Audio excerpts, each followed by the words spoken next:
Welcome to Springboard Media's Active Tips. Hi, I'm Amanda Urbanczyk-Parasher, Teaching and Learning Coordinator at Springboard Media. And today I'd like to show you a cool tip that I learned from my friend Pat V on Twitter. Pat, I won't try to pronounce your last name. My last name's pretty hard to pronounce. But here's what Pat told me. She used the speech tool on her Mac with a robot voice, and she typed the messages in to make sure that she could create new sounds. Then she used the recorder in ActivInspire to record these sounds. And she saved them outside of ActivInspire. She saved them to disk so she could use them again and again. Let me show you the steps that she went through. The first thing you're going to want to do is open your system preferences on your Mac.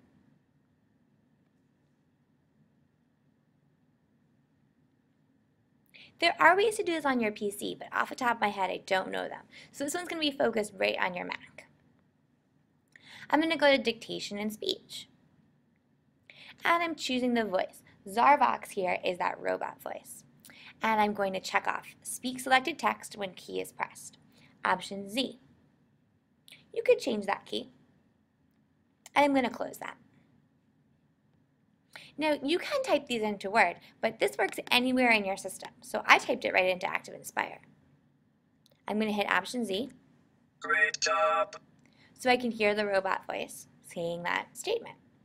Another option would be to download a program like this text-to-speech that I got for free from the Mac App Store, which will do the same thing. Here it has a speak and a stop button.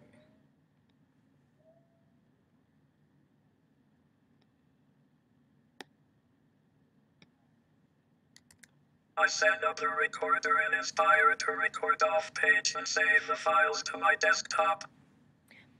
So let's check that out first. We're going to go into View, Customize, and we're going to go into Settings. So under Recordings, you want to have the recording either save to disk or both. The default is that it's just added to the flip chart, which is nice, but you won't be able to use it again later unless you move it into your resource library or remember what exact page it's on. So I like to have it on both. I'm going to hit Done here. And I'm going to go up to my sound recorder. So that's in Tools, under More Tools, Sound Recorder. So now I have a sound recorder window on my page. And I'm going to highlight what I'm going to want to record. And I'm going to push the record button. When I do this, I'm also going to push Option Z pretty much at the same time. Great job. Because it takes just a little bit for the voice to start, you might need to play around with this a couple times.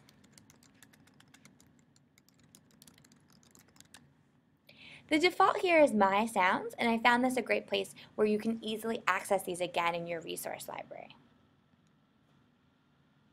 So it's going to add a little icon to the page, and it's going to add that into your My Sounds. Great job. So you can see there's a little gap right before I started recording. You can play around with the best way so that you don't hear the click or there's not as much of a gap. And here's where your sounds live so that you can go back and access them later. Oh, this Moby I got from a resource pack on Promethean Planet. I'm going to go into My Resources and I'm going to scroll down to My Sounds. So here you have your sounds.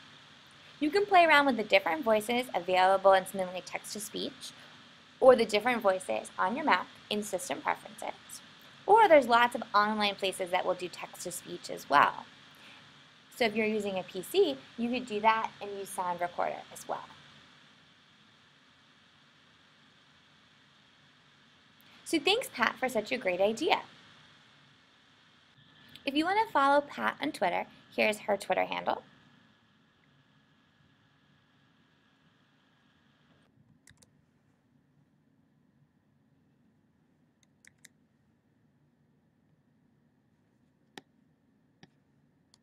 Springboard Media offers a full range of professional development courses and workshops. Check out our website at springboardmedia.com.